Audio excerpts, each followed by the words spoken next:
2D delves, solo, and co-op fantasy skirmish adventures. Trigger warning for you veterans out there, we're going to the desert. Over here in the bottom right-hand corner of the screen, we've got our plucky adventurers. Gimpy the dwarf, Barker the barbarian fighter, and Keebler the elf. He is a spellcaster. Remember, during our last interlude, we rolled up a magic item for old Gimpy, and although he only moves 4 inches per turn, and we are going to be using regular normal people scale, he's going to move 4 inches a turn, except he's got a magic crossbow. It's a little bit lighter. It frees up 1 equipment slot, so he's got 3 remaining, and once per game, he can do a free place swap with one of his allies. We're going to talk about that at length today because it's going to be integral to our strategy for winning this scenario. We'll get to that in a minute. A very similar situation is going to occur with our elf. He has a spell that if he gets it off on a 6-up 2d6 based system, he can swap places with one of his friends as well.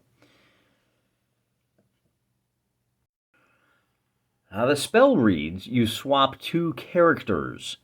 On a critical success, if you roll boxcars, you get to swap 2 more, which I'm going to assume you can swap 2, and then you get to swap 2 more. So not just like completely shuffling around, but you get 2 free swaps, basically.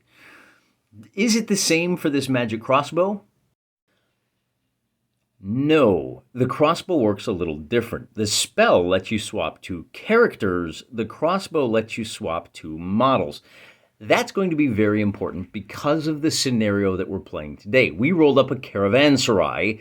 That's what we're looking at as far as terrain goes. The little wall, we've got a pile of rocks here with a natural spring or pool, and then trees kind of to the left as we look at them because of the higher groundwater table.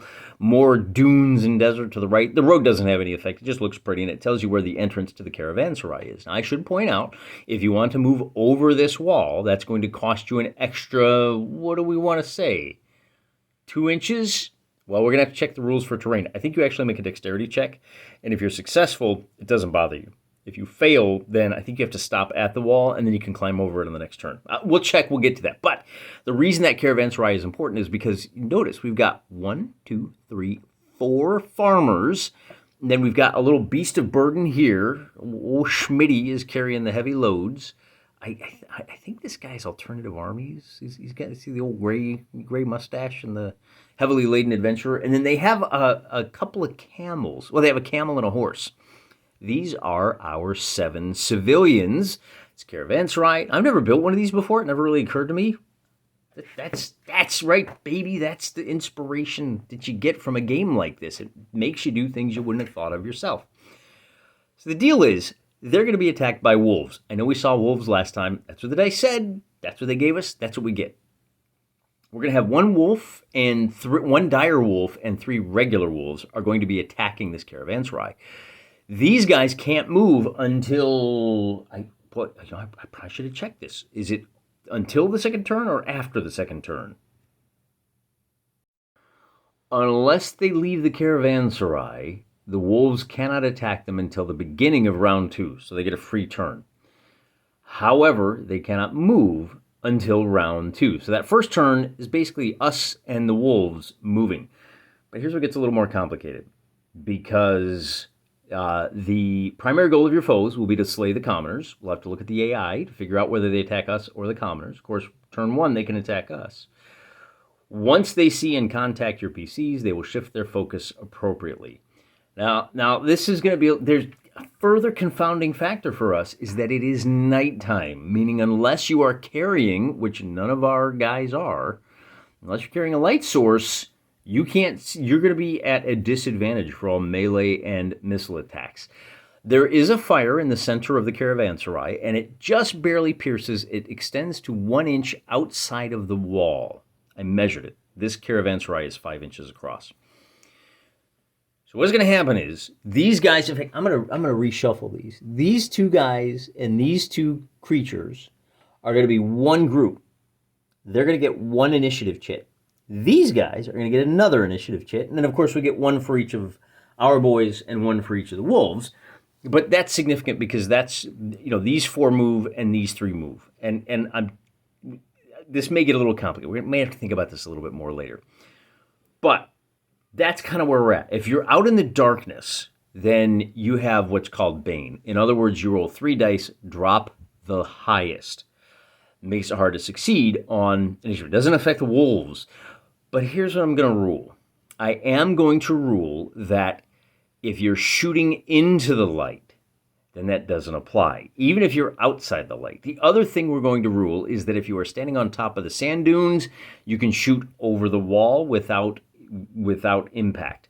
I'm also going to say that the dunes and all of our terrain, and I can kind of zoom out a little bit more to show you, the rest of this terrain, this is rough going, meaning that you are moving at half speed through it. That applies for these. Applies for the water, but this will treat the same. The rocks here will treat the same as the rest of these walls. And then, of course, these rocks, again, these block line of sight. The terrain pieces block line of sight. The dunes block line of sight over half. So this wolf, where he's looking at this dune, you just draw a line to cut it in half. He can only see the front half of it. Just to keep it simple. Everything beyond that is going to be blocked out. For deployment, we are asked to break our miniatures into 2 groups and put them on opposite table edges. I'm going to break them like this. Let's do the wizard and the barbarian together and the dwarf off by himself. I'm going to roll this to find out what the 2 edges are. So these guys, and not just edges, I may put them in the corner. I'm going to put them within 2 inches to make this as difficult on myself as possible. However, because the scenario calls for 4 wolves when you have 4 party members, and I only have 3, we're going to pull one off. So the first group, Wizard Barbarian, are going to start on the north table edge, and the dwarf is going to start on the northwest. 2 inches on the table, and then there's our dwarf shooter over there. That kind of stinks. I don't like that at all. The next thing I'm going to do is figure out where to put the wolves. The rules as written, the scenario says, put them 6 inches away from the structure. So 6 inches away from the wall. And I'm going to do the same thing. I'm going to roll for the leader first, and I'm going to roll 3 times, and I'm just going to put each of them wherever the die says. And so the leader's going to start off on the east, and then rolling 3 times, I get west. Oh boy, I'm all thumbs today. West, northeast, and east. We have our dire wolf and his friend up here on the dunes. Remember, terrain-wise, the dunes mean you can see over something. Let's put this wall back here.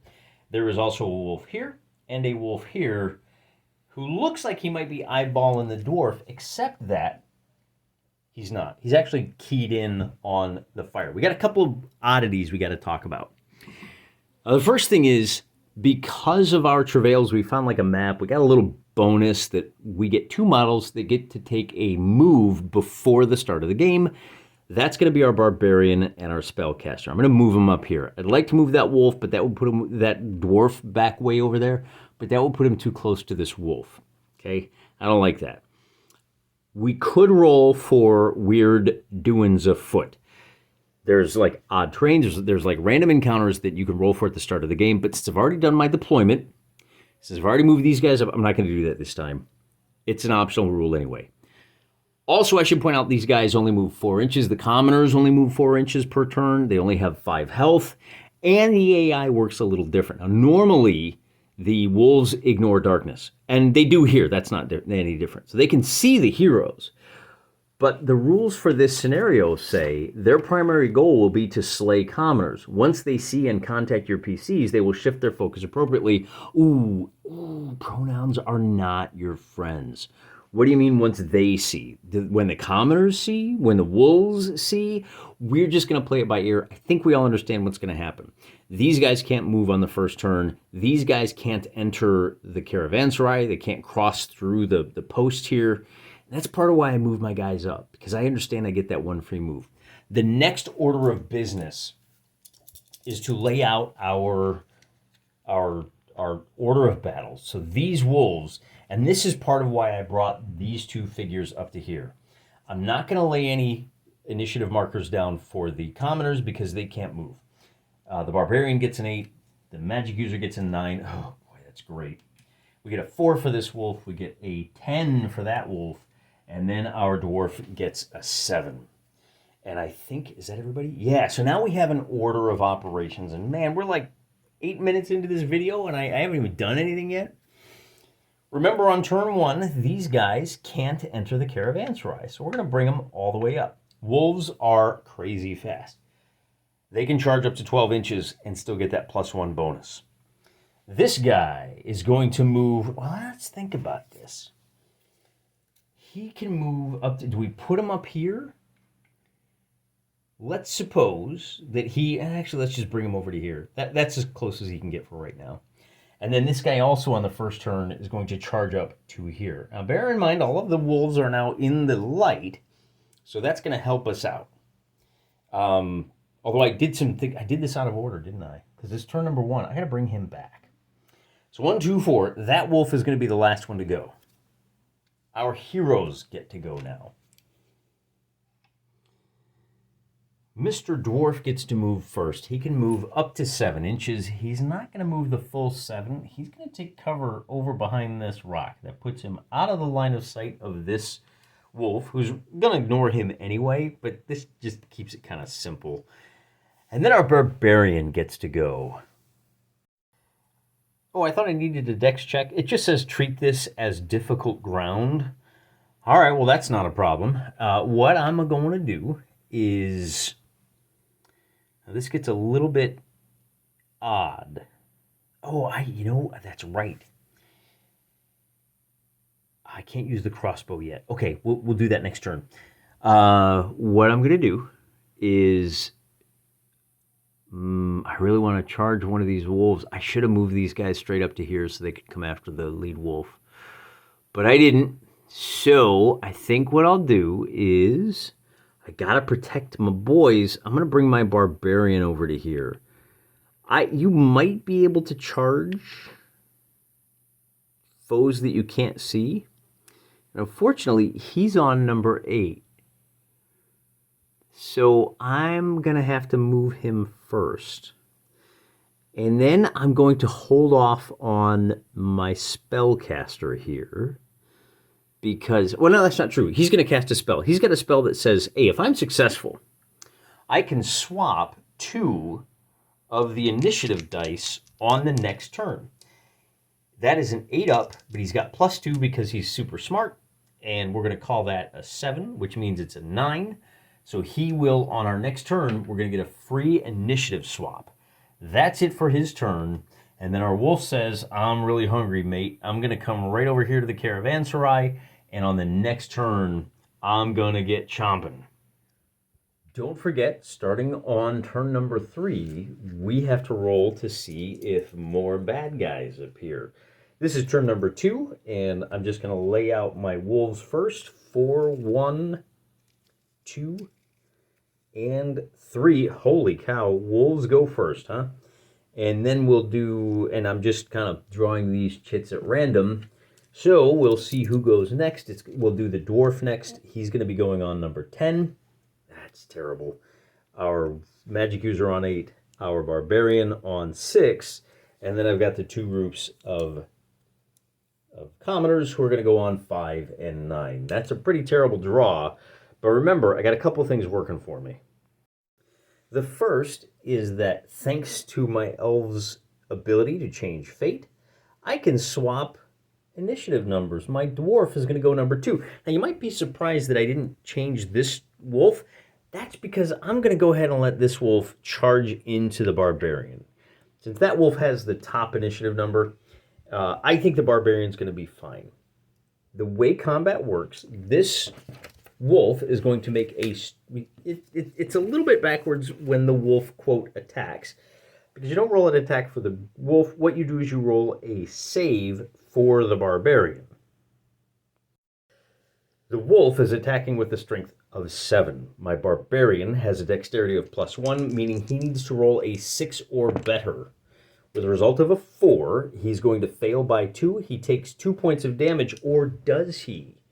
He is wearing light armor, which reduces damage by 1. That means he only takes 1 point of damage. And he still has 10 left.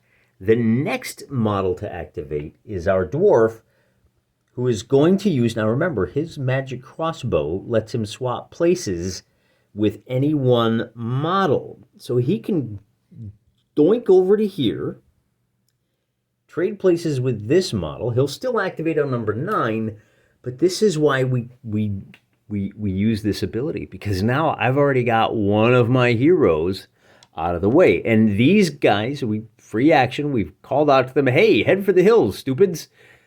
So he's going to be able to run away and hopefully get away. In fact, I wonder if it wouldn't be better to swap out with this commoner right here to draw aggro. We could probably shoot at this guy.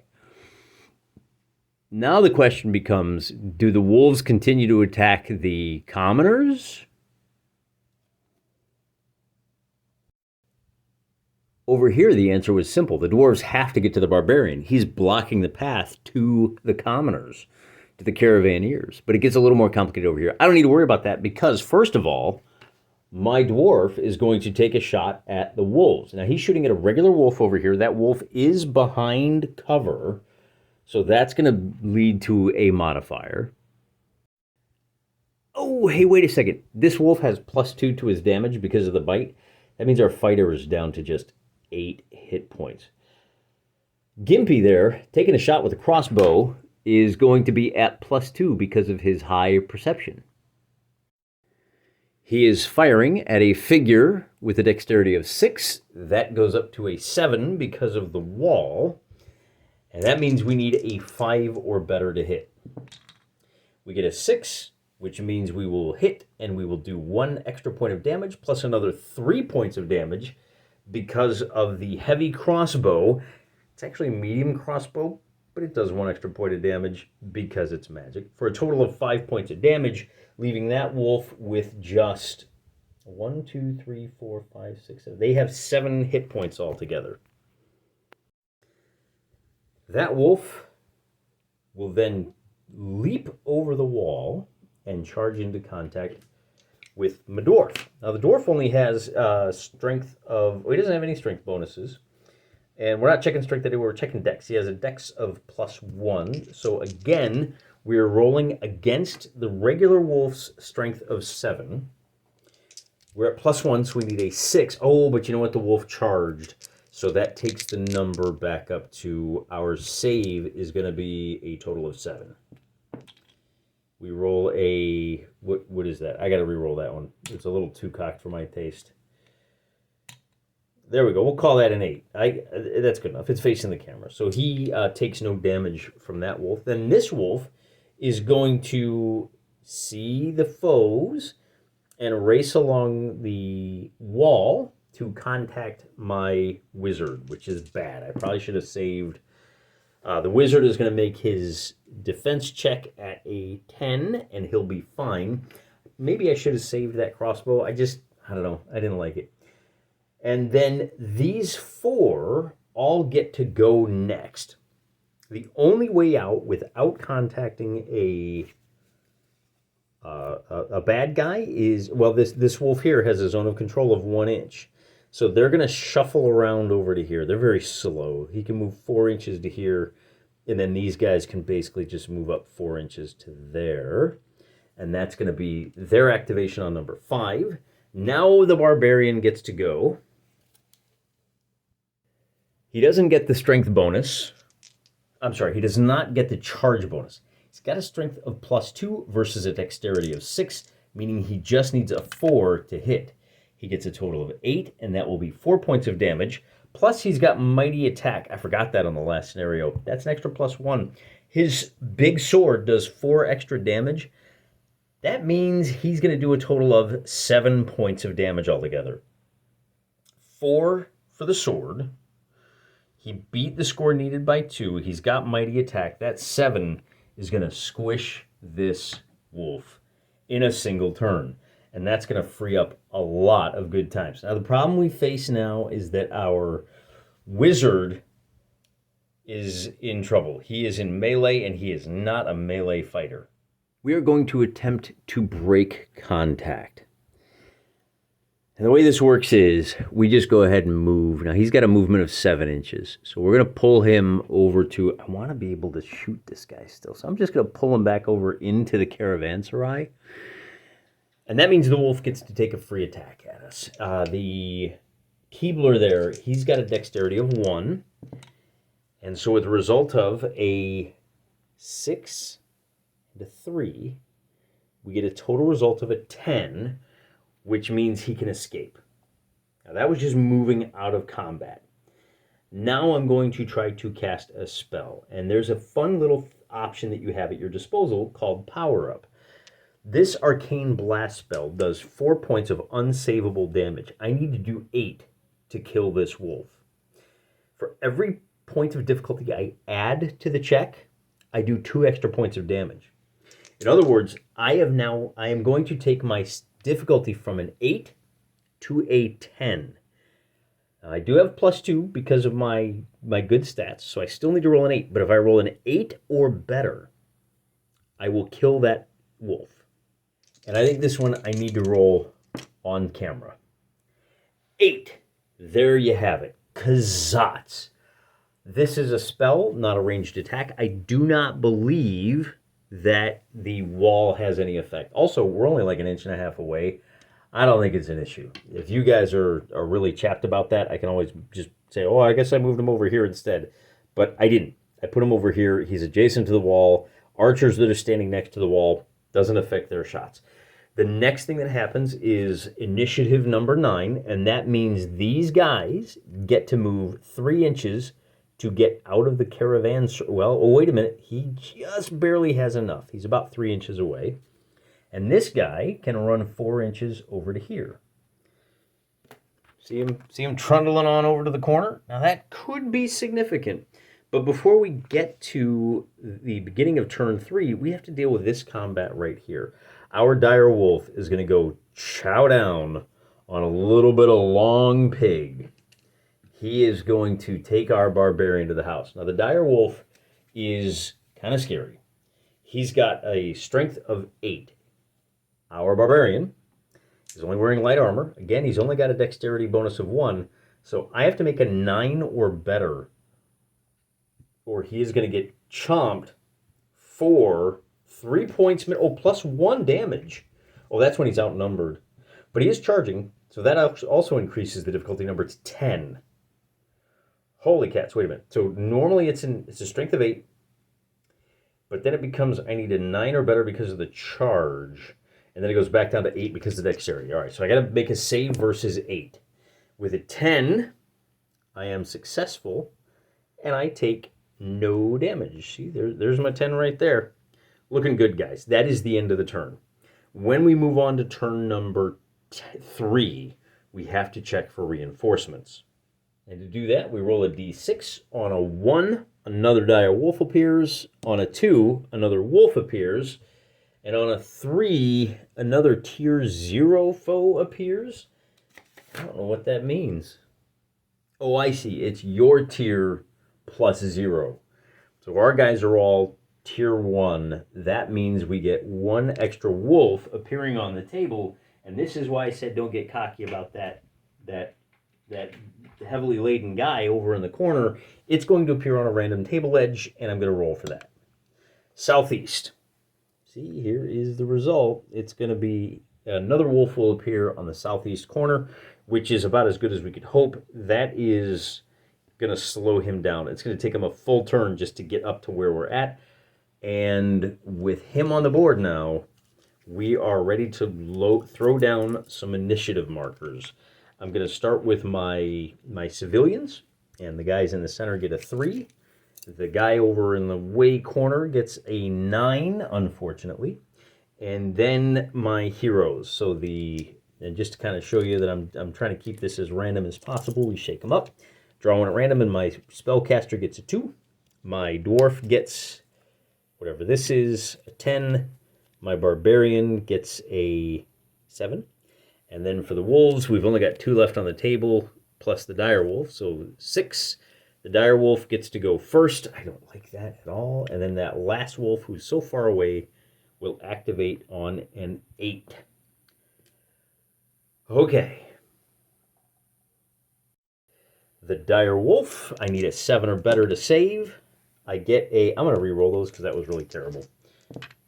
I get an 8 to survive that attack. And then number 2 is my wizard, who is going to cast another spell. We're going to do the swap for next turn, the initiative swap. And again, we need a 6 to do that, and we are successful. I am also going to move him. I think I'm going to bring him over to here. I'm inclined to bring him up into contact here. You can cast and then move, or move and then cast. I think maybe I just leave him right there, because he's going to draw aggro for this group of hearty old civilians. And I think we're going to do good on this one, guys. I think we're going to score some big points. These civilians can move 3 inches, and we're going to bring them to the north. I don't know, do we bring them to the north and worry about that? Maybe this is what we'll do. We'll bring him over here, knowing that these guys are going to move next. Now, they only move 3 inches this turn, but this way we can kind of run a screen with our spellcaster. Once all of these guys get off the table, we're going to be in good shape. So the spellcaster is going to block the road, maybe even get a shot off on that last wolf, and buy these guys another couple of turns to get moving. The next figure to go is going to be this wolf. That's a little disappointing. But, you know, Stunty there, he's got crazy armor. So even if we roll really badly, we roll an 11 for our save, we're good. He's not going to do us any harm. We do have a light sword. Gimpy he's no slouch, brother. The next guy to go is going to be our barbarian. He's going to launch his big attack. So we get a 10 against that dire wolf. Now the dire wolf only has his primary toughness of 7, or dexterity. The target number is 7. With our +2 for the strength, we get a 12. That means we beat it by 5. That means we do 5 points of damage. And we have Mighty Blow, which takes it to 6. And with the big sword, we do 10 points of damage against that dire wolf. The dire wolf has no damage reduction, so he's up to 10. The dire wolf has 5 hit points left. So, you know, it's not over. And then these guys get to go. So we are going to move them a full 4 inches up to the big rock here. And this guy is going to be able to, he's 3.5 inches away. So we will succeed, and we have scored our first quest point over there.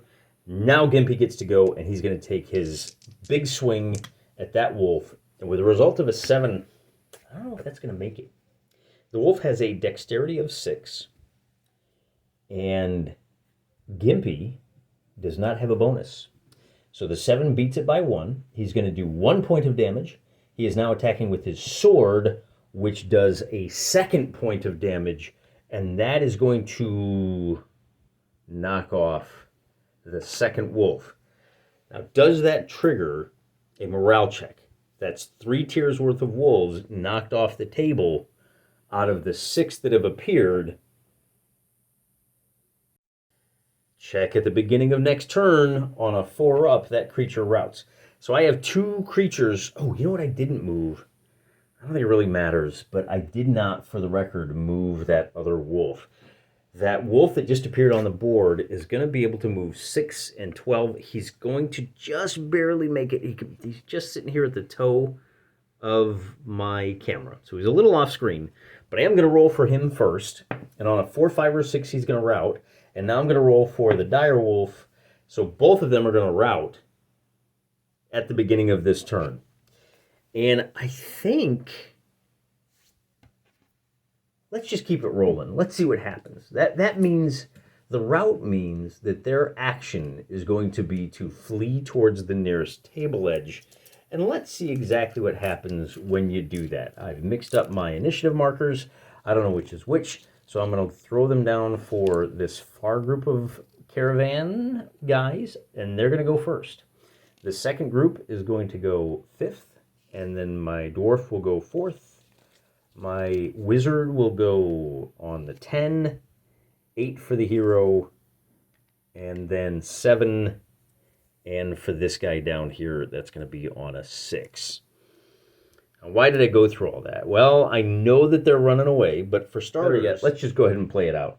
These guys are going to run 4 inches away. They're going to be just a couple of inches from the table. They'll get off the board next turn for sure. That's one.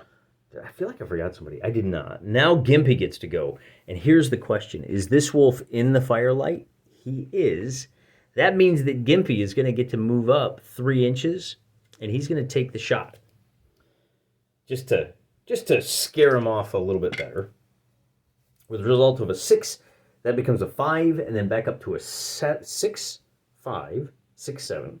So 7 is going to hit this guy for just like 1 point of damage, maybe 2. So he's going to survive. If we'd rolled high enough, we could have just killed him outright. And we like knocking off the wolves. This is apparently Wolf Lens 2.0. I don't know why. Wolves are a favorite of the dice to give me. Okay, but the reason I'm playing through all this is that these guys will then move 4 inches. I just want to see what's going to happen here. So these guys are racing off, and the wizard's like, hey, where are you guys going? You owe us a little bit of loot for our protection, for protecting you, don't you know? All right, so they've gone on the 5. Now this wolf goes on the 6, and he just runs away. And then the dire wolf gets to go on the 7, and that means our barbarian, stand up, you drunken idiot, gets to make his free whack. And so he says, kapow, he rolls just a 5, 6, 7. I think that's a hit, but it's not going to be enough. That's going to do 4 points of damage. He needed to beat it by 1. Okay, so the big guy here, let me run through the numbers one more time. Toughness number of 7. My barbarian has a +2. He only needs to roll a 5 to hit. He doesn't get any bonus damage. The two-handed sword does 4 damage. Oh, you know what? He did whack him. He does 5 points of damage minimum. Even when he ties the target number, 5 points of damage, he's going to whack the dire wolf. And now with all of the enemies driven from the table, you couldn't even see him looking so cool. He killed the dire wolf off camera.